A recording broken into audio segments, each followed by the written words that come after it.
Taking a cue from Brazil, revenue generated by the tourism sector during the Rio Carnival in 2024 contributed $1.8 billion to the Brazilian economy. Now, this discovery is according to the global data and business intelligence platform Statista. Nigerian states actually ought to do better. Taking a cue from Brazil, I mean here, as the state governments concerned should resurrect and reclaim the various indigenous festivals across the country if it is to actually achieve a clear and seamless strategy towards its 2030 goal.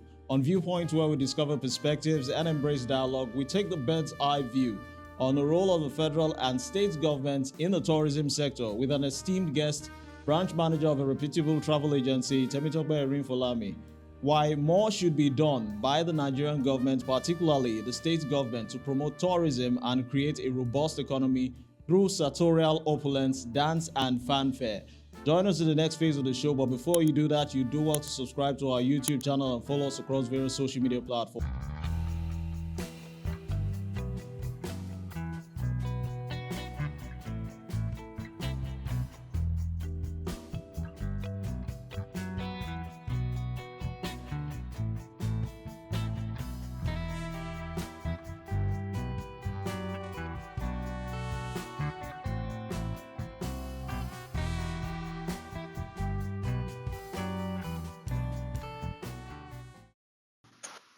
You're welcome back to the show. The show is Viewpoint, where we discover perspectives and embrace dialogue. On the show with me, we've got a tourism expert and branch manager of a reputable travel agency, Temitope Erinfolami, and she'll be shedding light concerning the Nigerian government and the tourism sector. Temitope, you're welcome to the show. Thank you very much for having me. Okay.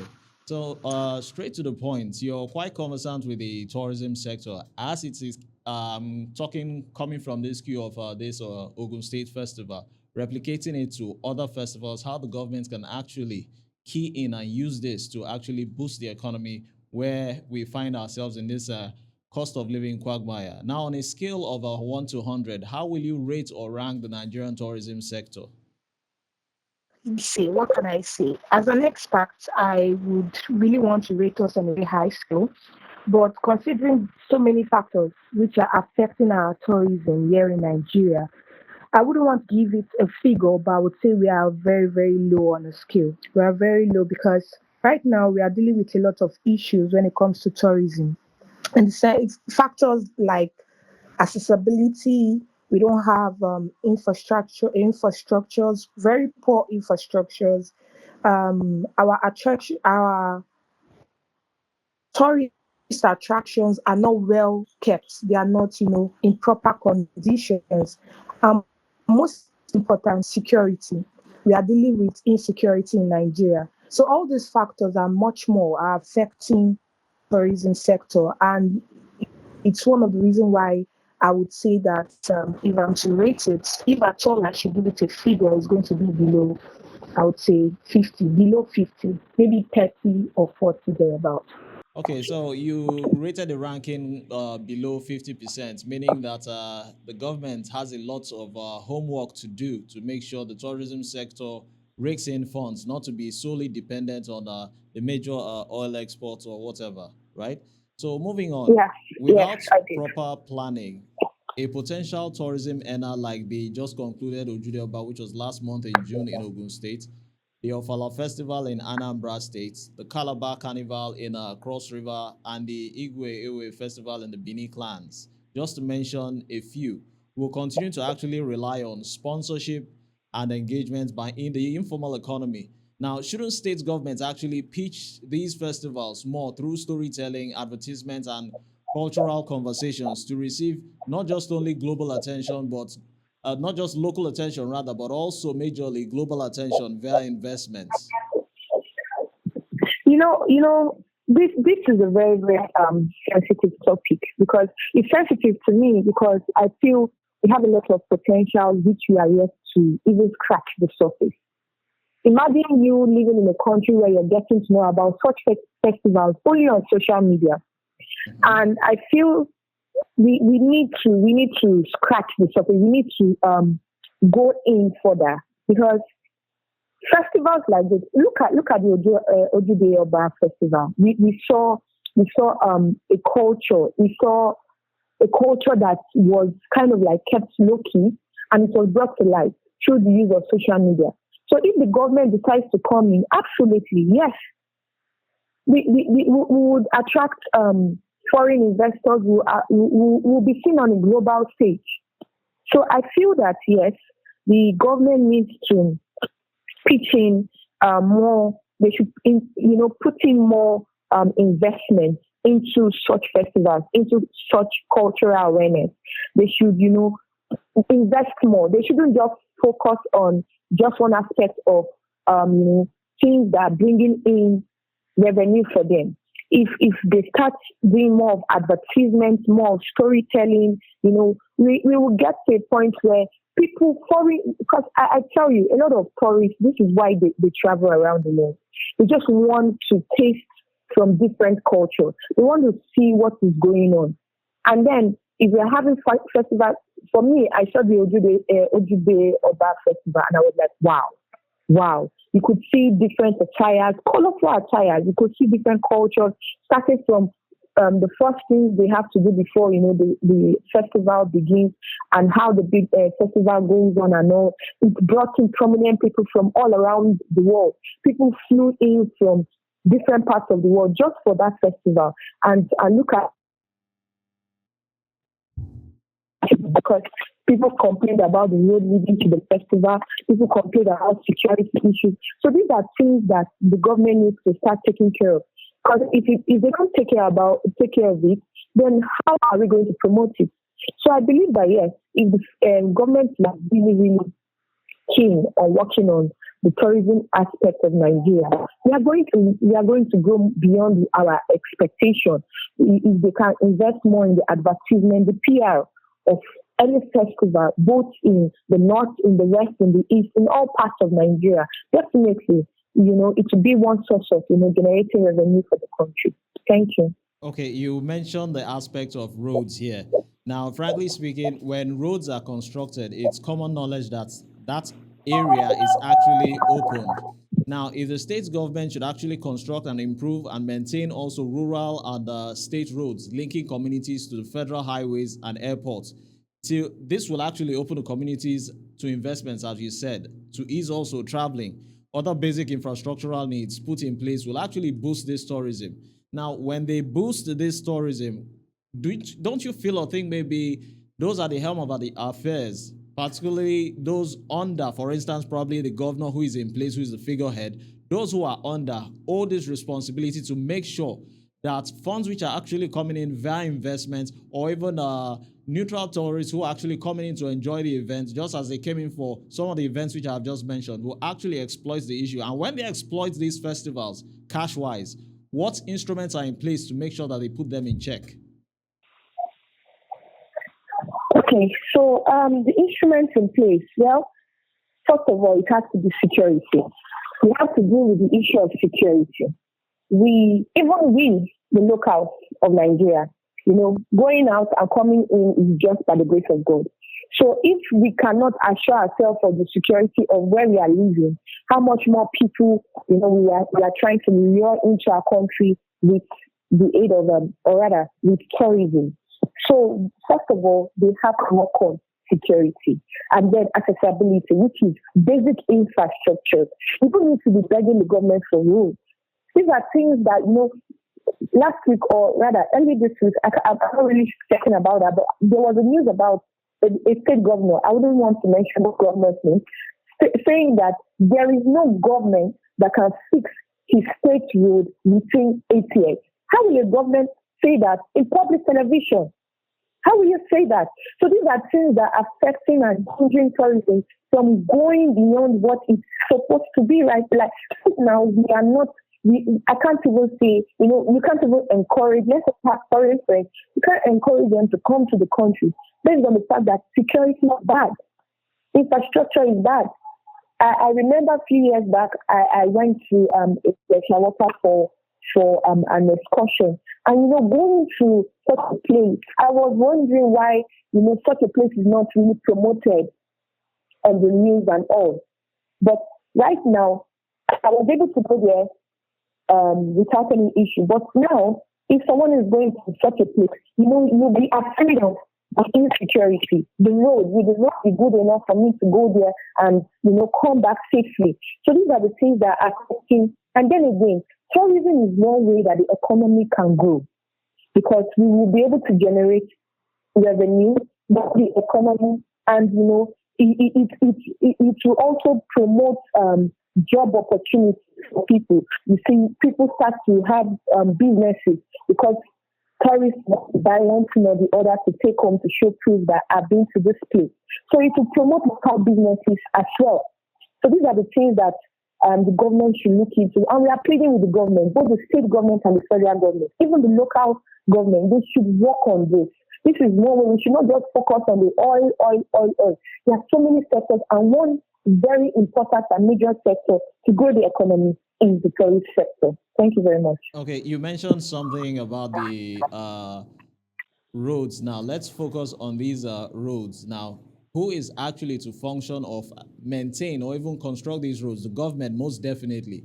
Now, the question is it the psyche of those in government not to be disposed to the functions in which they ought to disperse to the people, or they should actually be phased out? Why? Because a new set of people need to come on board. Or secondly, is it the fault of the voters or electorates who put them there not to accept their functions concerning fixing these roads to bring in prospective investors to actually make sure that this venue or this venture, the tourism sector, can actually boost the economy? I want to ask you on a liberal note, who was actually to take the blame? If we are being very honest, we are all to take the blame, both the civilians and both the government. Because now you said something about, voting in the right people.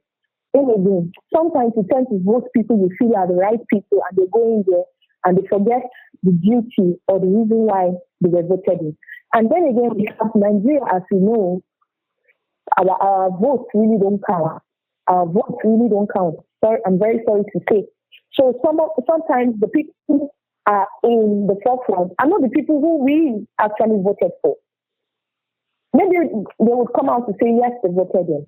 But I wouldn't want, that's not the issue on ground. But what I'm trying to say is, it boils down to everyone. It's not just, because if the government is not working, we can also push them to work. We can push them. Look at that Ojude Oba. Last year, that was the very first time I heard about it. And based on the fact that, we, the civilians and the people who promoted it on social media, they use their influence to propagate it out there globally. People started flying home. And you could see that the way it was last year is quite different from this year. This year it was more announced, more pronounced. People looked forward to it. So I feel that the government has a larger part to play, but we also are civilians. If the government is not, we can also work on our own in terms of securing the tourists when they come around. And sometimes when tourists are, even the local tourists, Nigerians as a tourist, this is a particular location, a particular attraction. You are being, the kind of like, you have all these local thugs who attack you, who they won't make it fun as it should be. So if the government can put the right people in place, they can start working on the road. Because I don't think this road, based on the amount of money that's being consumed by the government on a daily basis, I don't think these roads are issued for them if they decide to. It's just for them to decide to and then it to be done. Okay. Thank you. Okay, another one here right now. Let's focus on this Ojude Oba. You made mention of the fact that the first time you heard it was in 2023. Now it was quite elaborate based on awareness campaign in this 2024. Will it not be a clarion call for other states to rise up to make sure they promote their own indigenous festivals? The role of the state governments to come in to actually play some laudable role concerning the awareness campaign to boost in. Fine, yes, we agree that everything is always at the center. State governments are dependent on the center. But as it is now, can the state governments on their own part explore this venture as a rise up to competition? We only have, okay, fine, we're conversant with the Calabar Carnival. the Calabar Carnival is quite pronounced, held every December. The Ojude Oba now has come to even create its awareness. Now we now see that there are two pronounced festivals which are quite dominant. Yes. Now we now have the Argungu Festival in the northern part of Nigeria. We've not been hearing anything about that one. We also have the Ofala Festival. Of course, the Benin Empire also had its own Igwe Festival also. Now, the government on its own part, while the intentions, particularly the state governments, could be laudable enough to diversify its revenues through tourism, there must be a clear and seamless strategy to achieve its 2030 goal by providing better security to enhance its objective. But truth be told, if security concerns are not addressed, as you have actually said earlier on, these festivals won't only be hijacked alone by miscreants, or as they are now widely known as bandits, the Boko Harams, just to mention the ISWAPs, will likewise drive away tourists and financial backers. For instance, the Argungu Festival, which I just mentioned, which is a 4-day festival in Kebbi State and other northern states such as Niger State and northwestern parts of Nigeria. Now, your own disposition now, what do you feel you might prefer as solutions to make sure that these issues can actually be addressed? Now, I'm talking about the state governors making sure that they promote their indigenous festivals on a healthy note, not on a negative note. Okay. All right. For me, the first thing first is, before I even answer the question, it's surprising that people don't know about this festival. Okay. Myself included, because I was surprised. This Ojude Oba, the guy who kind of became the face of the festival, he said that he has been attending that festival for over 15 years with his family. So imagine that we have such a beautiful cultural festival which has been going on for a very long time, and we're just getting to know about it a few years ago, which is really bad. So the first thing that the government needs to do is they need to work on the PR. They need to work on the awareness. We are not promoting our culture at all in any way. All the festivals we have mentioned, I'm pretty sure, both in the north, the south, the east, and the west, they all have their own cultural festivals, which is done yearly, and we do not hear about them. So the only way we can hear about them is by promoting them. And one way to promote them now is through social media. Bring in influencers. We have so many social media influencers. One of the influencers that promoted, I won't really call him an influencer, but he's a photographer influencer that promoted the Ojude Oba festival. I'm trying to remember his name, Mr. Fagbemi or something like that. That was the guy that promoted it. I know with his camera, with the lens, he could bring out the beauty of that festival. So we need so many people. We have so many so many influencers who are both on the local and international level. We can use them to promote the festivals that we have in Nigeria, not just the conventional TV or radio stations. We could use, there are so many social media apps to use. We could use Instagram, TikTok, different social media apps to promote our festivals. And, with this, and then again, when it comes to awareness, there has to be that tension. Build up the tension in a way that people are looking forward to experiencing what you're talking about. That was what Ojude Oba did this year. They built that tension. So a lot of people who I'm pretty sure did not attend last year, based on the awareness that it got last year, this year they look forward to it. That tension that was built brought in a lot of people from different parts of the world. So I'm telling you, most people came in for that festival, and not just that festival. We have the New Year Festival in the east. We have the Argungu Festival in the north. And people are coming in. They're looking forward. They want to promote their culture. Speak to these people. Get representatives from different cultures on how they would want their culture or their festivals to be promoted. That's good. And then I will always go back to the most important thing for me.